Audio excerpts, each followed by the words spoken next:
We are running behind by about 10 minutes or so. We will begin with testimony, again, 2 minutes per person, but as we go further, we're going to have to truncate the testimony just so that everyone has a chance to participate.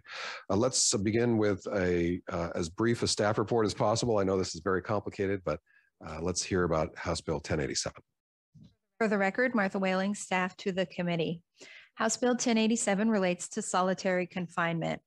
There are no current state restrictions on the use of solitary confinement in adult facilities, but the Department of Corrections has rules and policies that it uses for restrictive housing for incarcerated persons. It uses two types of restrictive housing: administrative segregation and maximum custody, to temporarily remove a person from the general population.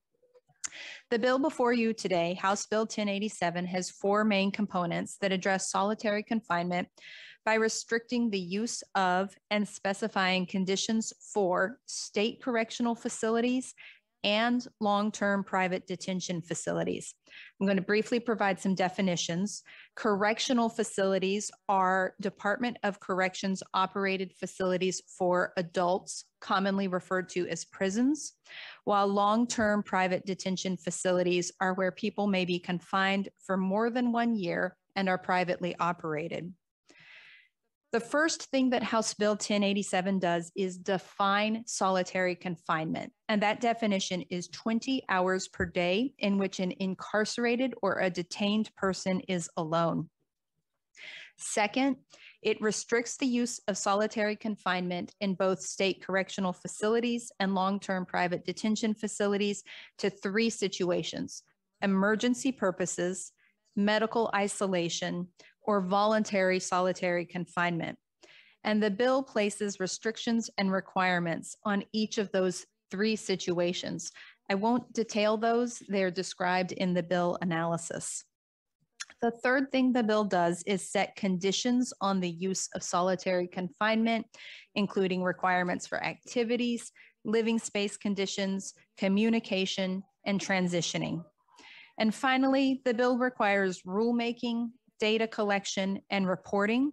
There's several components to this described in detail in the bill analysis that depend on the entity that is affected by each requirement. For example, the Department of Corrections must report on staffing needs, costs to implement the bills, persons currently in restrictive housing, attempted suicides, and people transferred out of state, and adopt rules and policies to implement this bill. The long-term private detention facilities must implement policies based on corrections rules. Both Department of Corrections and private facilities must review the status of each person in confinement and develop individualized intervention plans. Local governments must collect data on the use of solitary confinements in prisons. And then the Washington Association of Sheriffs and Police Chiefs must collect that prison data and prepare reports based on the county and the type of facility. That concludes my briefing on House Bill 1087. Thank you very much. A very complicated bill. I'm sure we could go on further, but we'll have questions at some point. Let's hear from the prime sponsor, Representative Peterson. Thanks for coming over. You're chairing another committee right now. I don't know, your clone is over there, I guess. They are. Thank you, Chair Goodman and Vice Chair Simmons, Ranking Member Mossbrucker, for your time today and for hearing this bill again, bill very similar to the one that you heard in this committee last year. Just a couple of things I want to make clear. I will be brief. This does not ban the use of solitary confinement. As staff very well pointed out, this one defines what solitary confinement is so we can make sure that we are using it appropriately. I think one of the things in the staff report that stuck out to me as she said it was the state has no restrictions. The state has no restrictions on the use of solitary confinement. DOC, to their credit, and I've been working with the department for the last few years on this, to their credit, has moved quite a ways in what was, I think, really barbaric treatment to reducing the use of solitary confinement. But that's a policy choice from the Department of Corrections.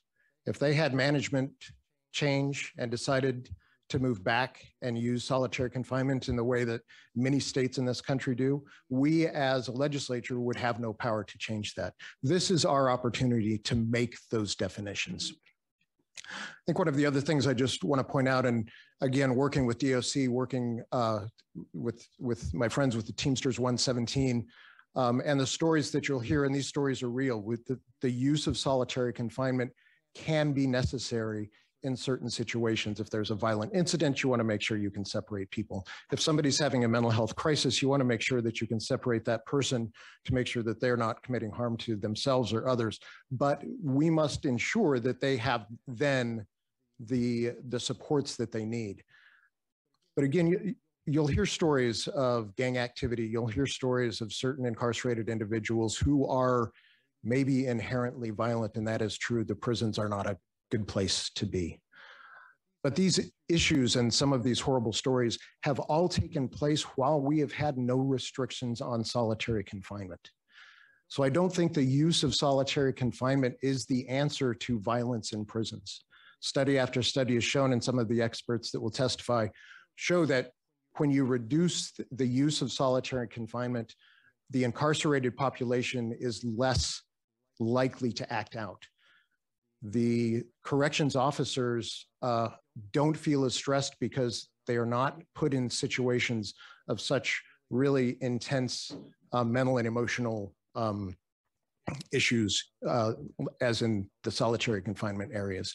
So this is an issue not only for the betterment of the incarcerated population. As we know, 95% of the people currently incarcerated are coming out to our communities. We want to make sure that they're leaving incarceration mentally and physically ready to join our communities. And this is also about the safety of the staff. Again, study after study has shown that when you reduce the use of solitary confinement, that it creates a better working environment, a less stressful working environment. And I'm sure that my friends with the Teamsters will talk about the intensity of the work that they do. And I totally agree with that.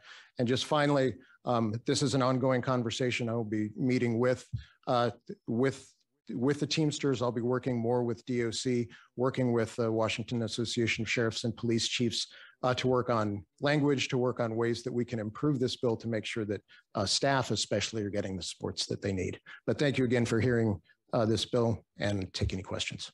Thank you for bringing it forward again. It's a lot of hard work, but we hope we can put something forward that meets everybody's need, or less, everyone will be equally unhappy, and we do it that way. Thanks again. The chair recognizes Representative Graham for a question. Thank you, Chair Goodman. I have a question. If I understood staff correctly, that they were saying that solitary confinement is possible if it's voluntary, was part of what they were saying. What the question that I have has to do with what happens in a situation where, I mean, it's no secret that we have problems right now with staffing, big time problems with staffing. So, and it's also, you know, reality that we do have very violent people. Psychopaths, sociopaths, they do exist. And sometimes those leopards won't change their spots. So what happens in that situation where you were mentioning that the data shows that they're less violent, but what happens in that situation if you take this away and now these same officers that are understaffed have somebody that's violent and now they're no longer able to use solitary confinement? What are they supposed to do in that situation to handle somebody that's violent like that? Right, and thank you for that question. And that is certainly something that we've struggled with some individuals that, right, really have an innate violent tendency. And so again, what we're trying to work on in this bill, there may be those people that need to be isolated from the rest of the prison population. But if that is the case, then they must be given the services to help them really, hopefully, ultimately be able to get to the point where they can be incarcerated with the general population. But if not, they can't just be left kind of in their cell alone. That we have to have the services, both the professional kind of psychological and therapy services, more time outside so they won't deteriorate as quickly or as intensely. But we know, yeah, as I said, you know, prisons are tough places, and there are people in prisons that have these tendencies that, you know, we're not, you know, creating some sort of, you know, magic dust by doing this. But those people that are at that point still deserve, they are, you know, stewards of the state. They still deserve the professional and work to try to get them to change. That is the goal of our prison system. So while they might not go back into general population, they should have the services and some time to just not be in their cell for that amount of time. Thank you very much. Thanks again to the prime sponsor, and now we're going to hear some testimony from the other interested parties. More than 24 people have signed up to testify, and we have only a little bit more than a half an hour. So unfortunately, we are not going to be able to call on everyone who has signed up to testify. We are leaving the record open for 24 hours for written testimony. And so again, I do apologize. I'm not necessarily going to say who we're not calling up at this point, but we are going to begin with those who are currently incarcerated. And so the names I have here are Sterling Jernigan, Kevin Light Roth, Kyle Payment, and Chris Blackwell. We'll have each of them in the Zoom room testify for 2 minutes and give you a moment to get them in.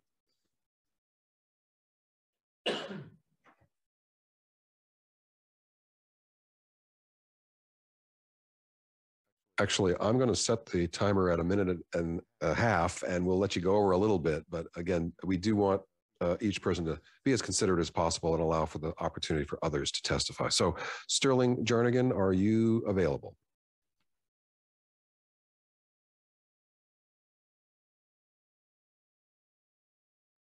They are inside of the Department of Corrections facility, so it's taking a little bit of time, I think, to...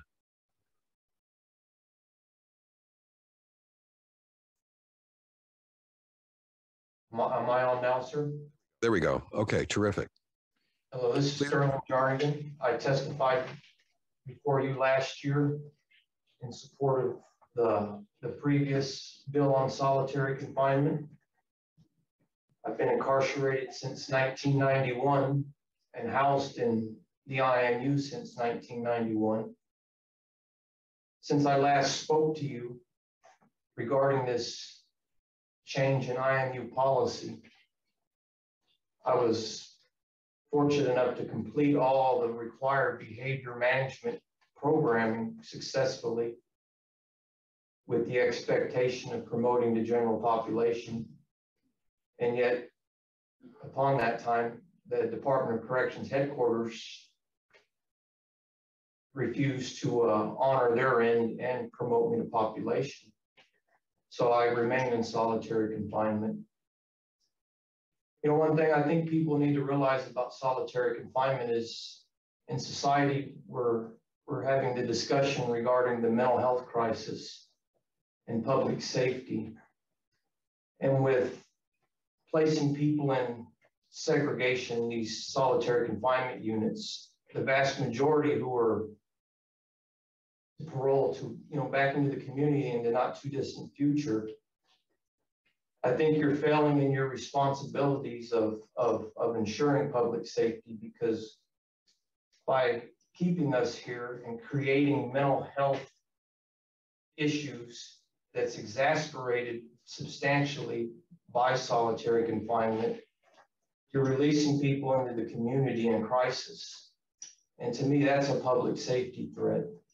And it doesn't have to be like that, because we all would like the opportunity to better ourselves and take advantages of the programming opportunities, but you're denied all those opportunities while you remain in solitary confinement.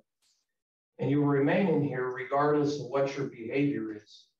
I've not had a behavior misconduct report, an infraction in several years.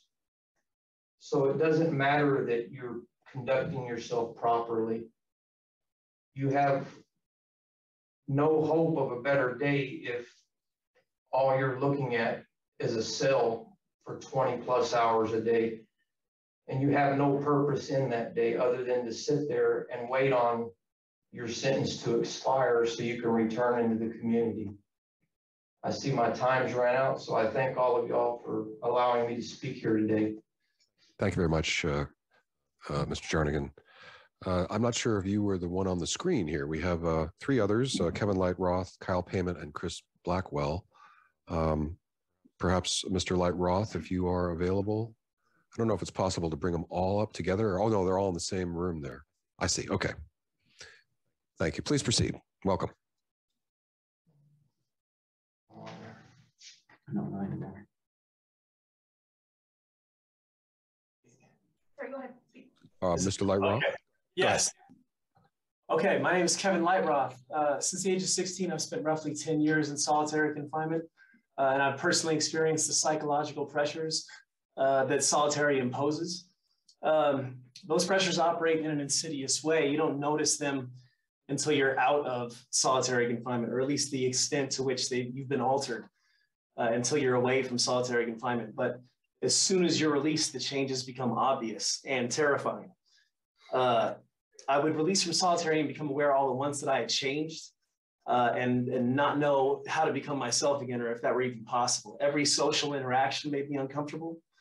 Eye contact produced tension in me. I was continuously on edge, and I was afraid of myself, that I would become unhinged in some unpredictable way. It was a feeling I'd never experienced before, and it would take months for me to psychologically reset, to feel mentally composed again. But for many, those changes are not temporary. They're never able to reset, and what's missing never returns. So the effects I experience are the least of the changes solitary makes in them. I've seen people fundamentally and permanently altered by solitary confinement. I've seen their core personalities wither away. And at a certain point, the person will simply be gone. And once that happens, you can't get him back. It's too late. And he becomes a stranger to his children and his family and to himself. Whatever future he might have had is wiped out. And he's lost. Once he's lost, no DOC policy change or legislative reform can ever bring him back. But it is within your power right now to reduce the frequency with which people are lost to solitary in the future. And I respectfully urge you to pass HB 1087. Thank you. Thank you very much. Well stated. We'll hear now from Kyle Payment, if you're available. Welcome, Kyle. Oh, you were sitting there before. We heard Sterling, I guess, speaking in the background. But Kyle, please proceed. Can you hear me? Oh, no, wait. This is a little bit confusing here. We have a number of different. No, this yes, is Kyle. we can. Hear me? Kyle, is that you? Yes. Okay, great. Please go ahead. All right. My name is Kyle Payment. I have been incarcerated for the past 23 years and have spent 21 of those years in solitary confinement. On March 11, 2000, as a 13-year-old child, I was arrested for stealing a car and given a 3-year sentence. I have since had an additional 39 years added to my original 3-year juvenile sentence, stemming from uses of forces in solitary confinement and DOC refusing to treat my serious mental illness when they know solitary exacerbates my condition. As recently as October 31st, 2022, I was placed in solitary on administrative segregation at Walla Walla for declaring a mental health emergency and being placed on a suicide watch. On December 6, 2022, the Mental Health Transfer Committee deemed it to be medically necessary that I receive inpatient mental health treatment. Instead of this happening, Walla Walla Associate Superintendent, Mr. Sundberg, who is not a mental health professional, successfully had me placed in solitary confinement indefinitely on max custody because he disagreed that I needed mental health treatment. This is the norm in DOC, where custody staff override mental health staff's decisions to treat inmates with mental illness and in turn warehouse us in solitary confinement indefinitely where our condition only worsens. This bill is necessary to prevent such abuses in the future and reserve solitary as a last resort only for those that truly need such segregation. While in solitary, it is routine that mentally ill inmates are the primary targets of staff who find humor in antagonizing and inciting us for their own entertainment. I am but one example of why this bill must be passed to prevent another child with mental illness from being thrown in solitary and have decades added to his sentence while suffering from the extreme psychological harm of solitary. Finally, as it stands, mental health has no say-so in who is allowed to be placed in solitary, nor is an inmate's mental health even considered before such placement, and this bill would change that. And if this committee has any questions, I'm more than willing to answer, and I appreciate this opportunity. Thank you very much, Kyle. Thanks for your statement. We will now hear from Chris Blackwell. I'm not sure if you're in the same facility, but we'll, there we go. There we go. Okay. Good afternoon. My name is Christopher Blackwell, and I'm currently incarcerated. My first trip to solitary came at the age of 12. It was then that I experienced the brutal place we called the Hole. Today, I'm a widely published journalist in places like the New York Times, the Washington Post, HuffPost, and Boston Globe. Many of my publications have focused on the use of solitary across the country, and I'm also the co-founder of Look to Justice. Solitary dehumanizes and desensitizes those forced to endure its horrendous environment, and the traumatic effects often remain throughout our lives, in turn denying its victims the chance for a healthy reintegration back into our communities. The effects reach far beyond those forced to endure the conditions of solitary firsthand, often causing collateral trauma to families. I recall listening to my 9-year-old goddaughter cry over the phone as I tried to explain why we couldn't have phone calls and visits while I was held in solitary for a false investigation I was later cleared of. We need to put a stop to this abuse. Inflicting these harms on prisoners is wrong and morally unsound. The fact solitary has existed for this long is a travesty. Albert Woodfox, rest his soul, served 40 consecutive years in solitary, once said, "There's a part of me that is gone, that has been taken, my soul. I had to sacrifice that part in order to survive." No one should be forced to make such a sacrifice, especially in a world as advanced as ours. We have the studies, we know the harm that is being caused. No longer can we look away and act like what's happening is beneficial to anybody involved. And if the above isn't enough to encourage change, days ago, a man took his own life while sitting in solitary confinement at my prison, days ago, because administration placed him there for his own protection. Clearly, that was the most dangerous place for him. Please support House Bill 1087. Thank you very much for your statement. Thanks to all of those who are currently incarcerated. And Rep. Goodman? Yes. If I could, Raymond Williams, who was supposed to testify under House Bill 1024, he was here. We were having some technical difficulties, and that's why he wasn't able to get on the screen. So we'll submit his testimony to you guys. Okay, thank you very much. We're still struggling through the technical difficulties, doing pretty well though. So thank you very much. Now we have those who are formerly incarcerated and they're present with us in the room. 3 out of the 4. So if Nieners is here, Jose Garcia, Manuel Abrego, and Ruth Utnegi. And then we also have Quest Joliffe remotely. So if we could bring Quest Joliffe into the Zoom space. Again, you understand everyone only has a brief chance here. So looking forward to your statements. Nieners, you want to start? All right. Hi, my name is Nieners. I'm the executive director of an organization called Hope for Homies. It works with marginalized folks, those least likely to be seen and those affected by gangs. I listen to a lot of these stories and it has a big impact. And hearing you guys is, thank you for allowing us the privilege to be here today. It's a blessing. Never thought I'd be right here today. It's an honor. My first encounter in solitary confinement was when I was 17 and I got sent to DOC as a YOP, as a youth offender program. I didn't know anything about Department of Corrections. I got sentenced to a numerous amount of time when I was a juvenile, ended up in Department of Corrections before YOP started at the base. So the first thing they did to us was stick us in solitary confinement. Being a 17-year-old kid who sat there in the hole in Shelton with no garments, no mattress, waiting for the officers to come through was very confusing. Being 17 years old who spoke little English. English is my second language again, so bear with me on it. Was very, very dramatic and painful for me. being 17 and watching older men, you know, live in this environment, and me as a 17-year-old kid trying to understand how to survive here. Being a 17-year-old man, little boy who's never in his life been in this type of situation was hard. Being 17-year-olds and told to stand in front of a little line and to squat and get naked and to spread my butt cheeks and to lift my testicles and rub my fingers through my mouth and my ears so I can go make a phone call to my mom. It was very hard for me. It was very, very hard for me. Being one of the last men to be released from solitary confinement in 2014 when I was released on July 20th at 8:09 from solitary confinement. After serving 5.5 years in solitary confinement, being released and watching the impact it had on folks that were 17 coming in at that time, that were 18 coming in at that time, that were 19 coming in at that time from Green Hill.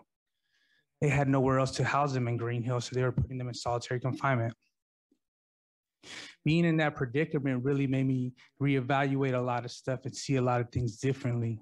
And it really had a big impact in my life, big impact in my family, a big impact in my community, a big impact in who I serve and how I serve. I now suffer from PTSD. I get anxiety, panic attacks, all kinds of other things. Thank you, Nino. So unfortunately, we have to wrap it up. Thank you very much for your statement. Manuel?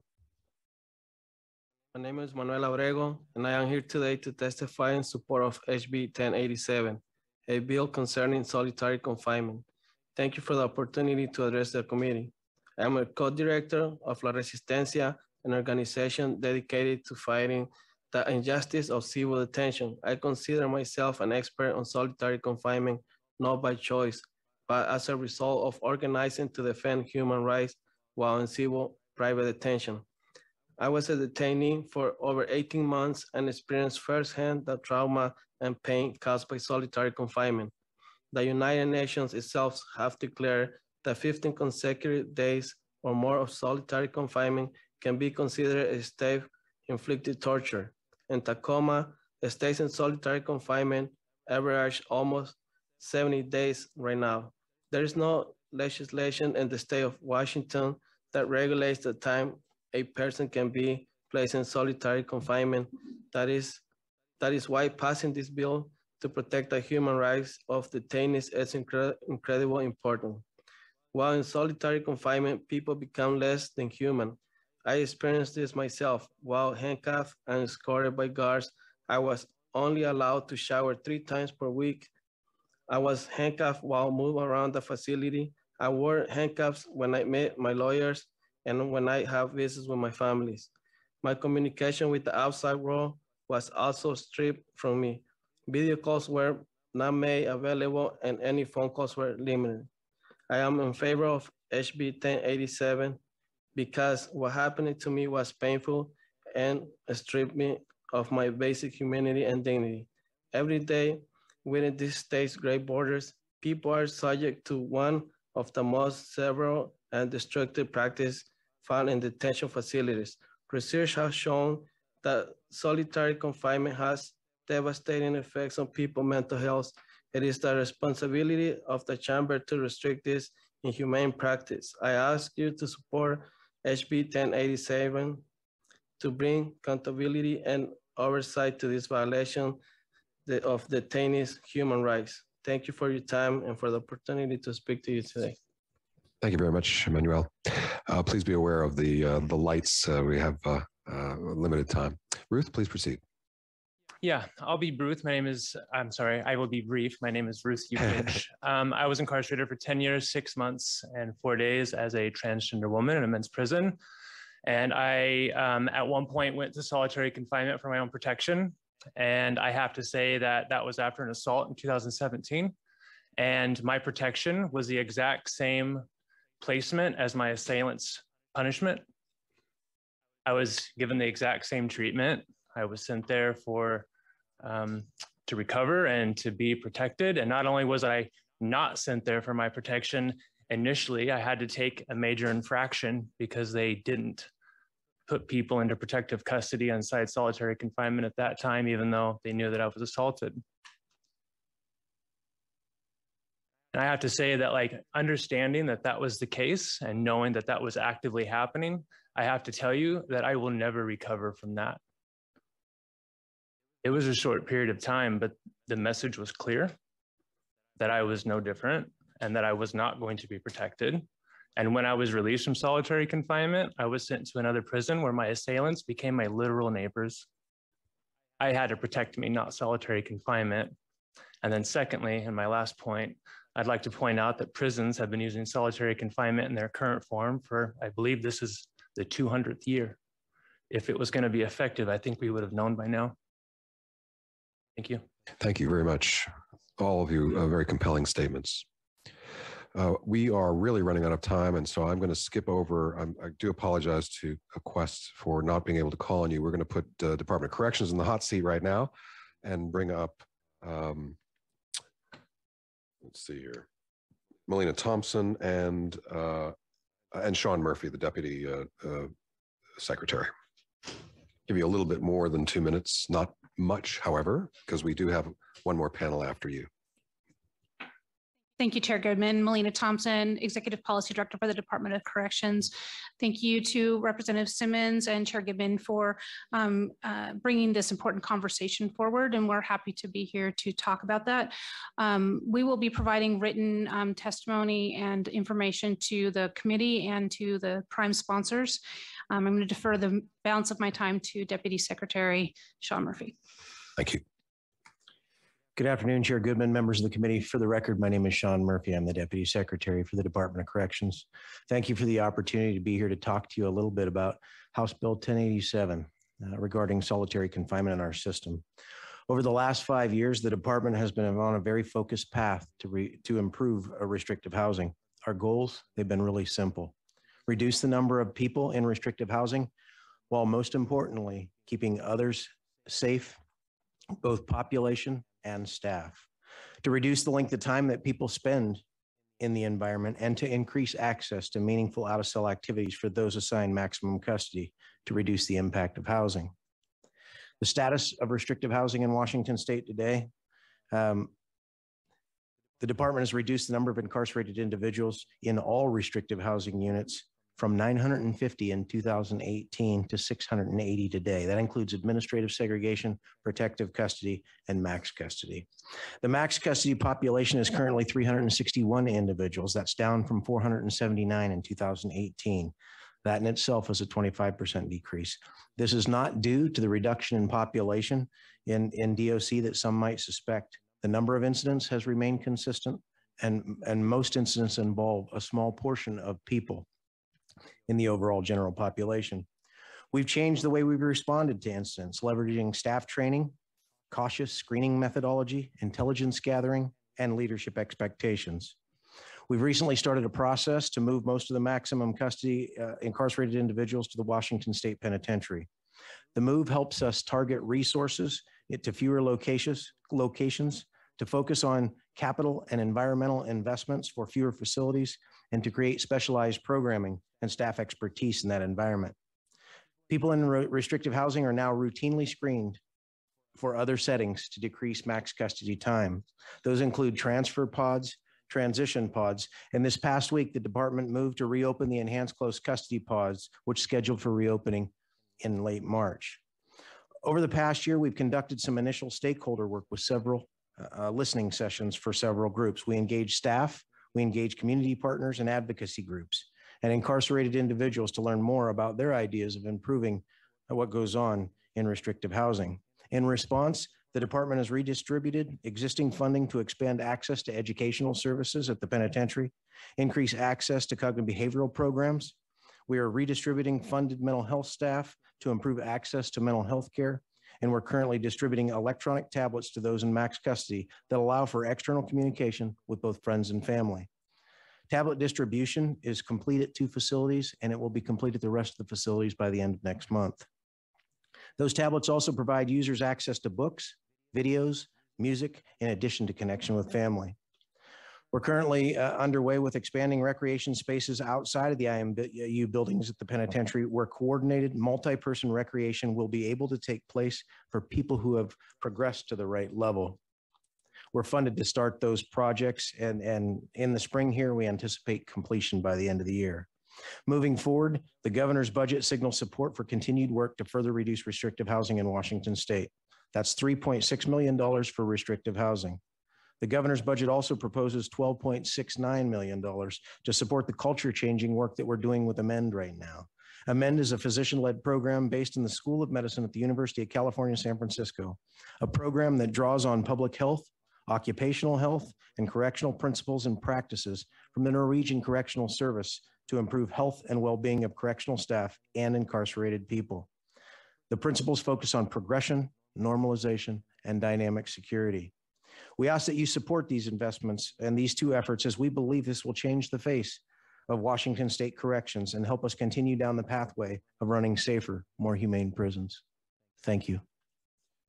Thank you, Sean. And you and I were in Norway together a few months ago to see what they're doing. They do, there are quite a number of incarcerated individuals who are isolated, and yet what matters is the interaction with them during the day. They're not just away from human contact. So I'm glad that you're moving at least in that direction. The ranking member has a question. Thank you very much, Mr. Chair. And thank you, Sean, and both of you for being here today to help with this issue. We're trying to better understand how to do a better job. So my question is that there were only 3 instances that you could use it: emergency, medical, and voluntary. And so what constitutes emergency? And if you can't put them in solitary confinement, are you offered alternative tools that would be effective in a dangerous situation for the inmate or for a correction officer? So the specifics of the bill and what it causes for emergency placement, it's a reduced amount of time. I think that it's down to either 24 hours or 72 hours of holding before it can be considered for extension. So immediately would summon in resources to be able to review and evaluate the situation. Outside of that, placement in alternate settings, there is alternate settings where people can be placed in restrictive housing. As I spoke of earlier, enhanced close custody pods, transition and transfer pods are a part of that. There are also mental health units that are located at a couple of different facilities. Those units do have a bit of a waiting list at times. And so there are resource strains that do cause some challenges. Not insurmountable challenges, as we can continue to do creative work with not only the funding we've received, but the funding that is in the governor's budget to continue to provide mental health services, medical services, and out-of-cell time within the settings they're located in. Thank you very much. Thank you, Sean and Melina. And we're going to hear now from, we only have about 10 minutes left. So thank you. We will hear now from Teamsters Local 117, who have concerns about this bill. And again, about a minute and a half or 2 minutes each. We'll hear from Brenda Wiest, Serena Davis. We have Jeffrey Rood, who's remote. So if we could bring Jeffrey Rood up in the Zoom room. Mm-hmm. Go ahead. Heather Kurtensbach, you're also here as well. So Heather, please come forward. And I think Nath Spoo is remote. So if Nath can come in. So again, apologize for the brief opportunity, but just speak quickly. No problem. Good afternoon, Chair and Goodman and members of the committee. For the record, my name is Brenda Wiest and I'm Legislative Director and Vice President of Teamsters Local 117. I'm here today testifying in opposition to House Bill 1087. The bill's requirements for vulnerable people and the requirements for data collection by the agency all make total sense. We agree that people who are in mental health crisis and struggling with behavioral health problems should be placed in those specialized facilities. Unfortunately, we believe the rest of the bill is either already in policy and practice or completely unworkable. At this time, the agency is experiencing an extreme staffing crisis. The union has compiled data related to overtime and post vacancies. At just 6 of the 11 institutions in the period between October of 2021 and July of 2022, our members worked a total of 14,800 hours of mandatory overtime. At those same institutions during the time period, our members did voluntary or voluntold overtime in a total of 94,000 hours. That's just 6 of 11 institutions in an 8-month period. At just one of the institutions during that time, 885 posts were vacant. Adding additional units or programming will require huge financial investments before we could even contemplate the changes that would be required by House Bill 1087. The policies related to time limits and segregation or restricted housing will put staff and incarcerated individuals at risk. New York State passed legislation similar to House Bill 1087. Despite the population within the system being 25% lower, the number of assaults on incarcerated individuals went up by 350. During the same time period, there were also 300 additional staff assaults. The same law was passed in California, but Governor Newsom vetoed it, citing concerns over safety. We agree there are changes that can be made to the agency's policies, and we are ready to work with stakeholders and the agencies to identify solutions. House Bill 1087 in its current form creates way more problems than it solves. Thank you. Thank you. Serena? Hi, my name is Serena Davis. I'm the Director of Corrections and Law Enforcement for Teamsters 117. Prior to working for Teamsters, I worked in the Intensive Management Unit as a unit sergeant in the Washington Correction Center for Men. Many of the sections in House Bill 1087 that pertain to vulnerable individuals are current policy or practices in which we support. We agree that vulnerable people need to access to specialized units and staffing. Unfortunately, the department does not have enough staff to adequately staff those units. Additionally, the institutions do not have the physical infrastructure necessary to provide all the options for less restrictive options. The lack of facilities means that mental health assessments may not be conducted in a private area. The staff shortages mean staff are not available to escort individuals to other locations. Unfortunately, the bill does not address issues related to those individuals affiliated with gangs, persons with histories of escape attempts, and individuals that have a history of violent assaults on staff or other incarcerated individuals. In these cases, it's not practical to limit the number of days a person may serve in restrictive housing. There are yard areas for incarcerated individuals who may want to go out to yard or shower or use the phone. In order to add other programs, which we also support, the legislature must fund additional FTEs. The current staffing model can only support access that is required, and even when those are often falling short on staff. Providing access to more outdoor time would be good for individuals, but the physical layouts of each institution would require substantial capital investments. Finally, it's important to understand that the staff endured significant verbal and physical assaults from individuals inside the institutions. When I was a sergeant at the Washington Correction Center, Kyle Payment assaulted me. In addition to many other staff, I was able to receive a $5,000 judgment against Kyle Payment. I was lucky I went home.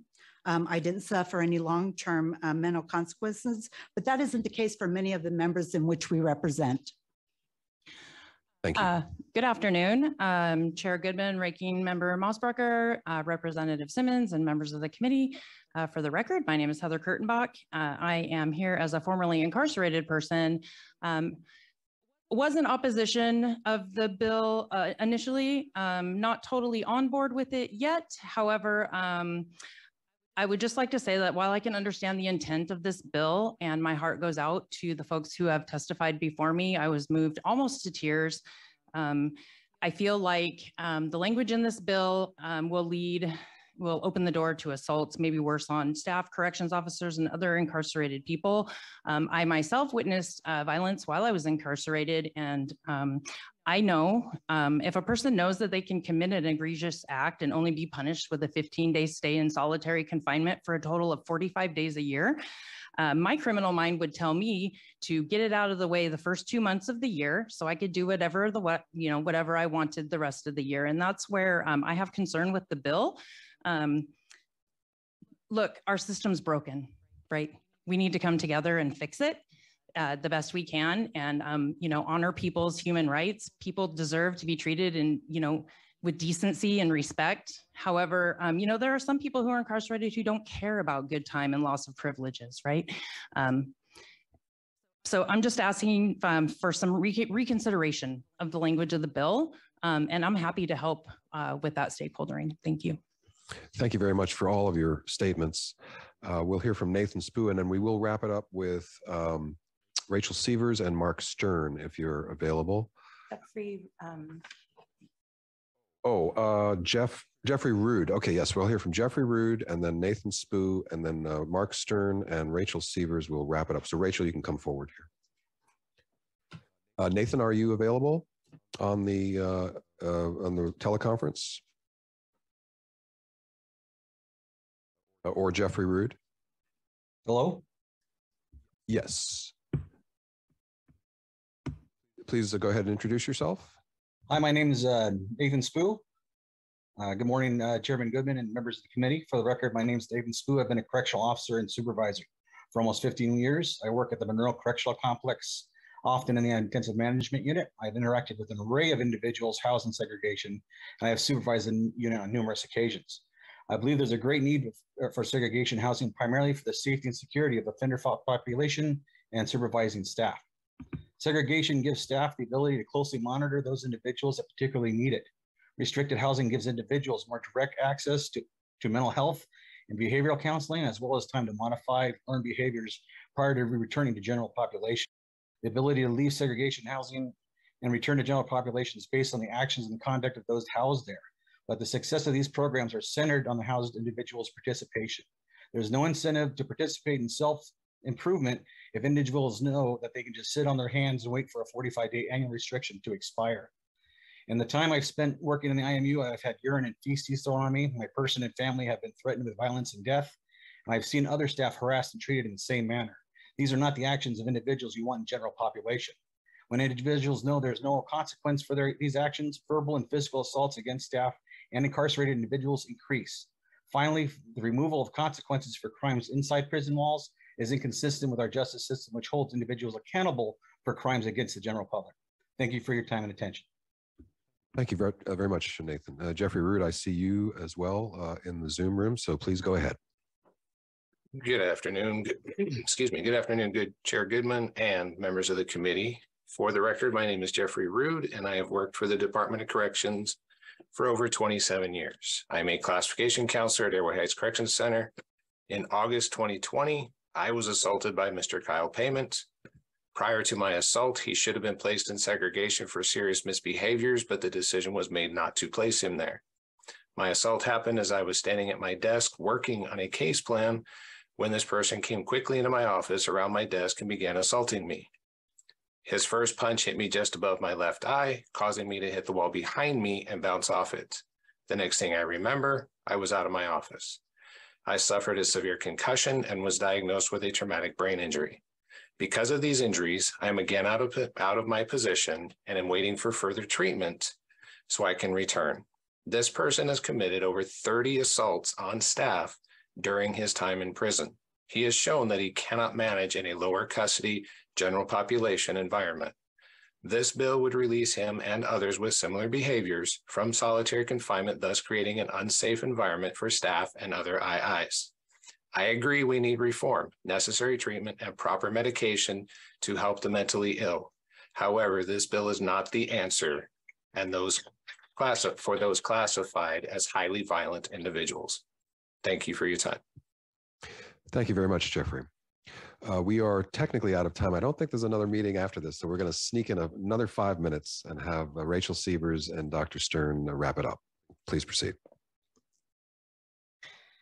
Good evening, Chair Goodman, members of the committee. My name is Rachel Sievers, and I'm an attorney with Disability Rights Washington's AVID program, and we strongly support HB 1087. For more than 10 years, DRW has been working to end prolonged solitary in Washington. And over that period, I've been to every solitary unit in the state, talking to people through steel doors who have no hope and no idea how to move forward. Most of those people, like Mr. Payment, have untreated mental health needs that are only made worse by solitary. Last year, DOC leadership came here and told this committee that they are committed to solitary reform and that they are making progress. Since those assurances were made to you, DOC's data shows that the total population of people in solitary confinement has decreased by 6 people. The total number of people in long-term solitary has increased by 54. And the pilot projects that DOC points to as evidence of change are good alternatives, but get to only a tiny fraction of the people currently in solitary, leaving more than 600 people in the same tortured conditions that you heard about today. We know that solitary harms people. We also know that it doesn't keep people or communities safer.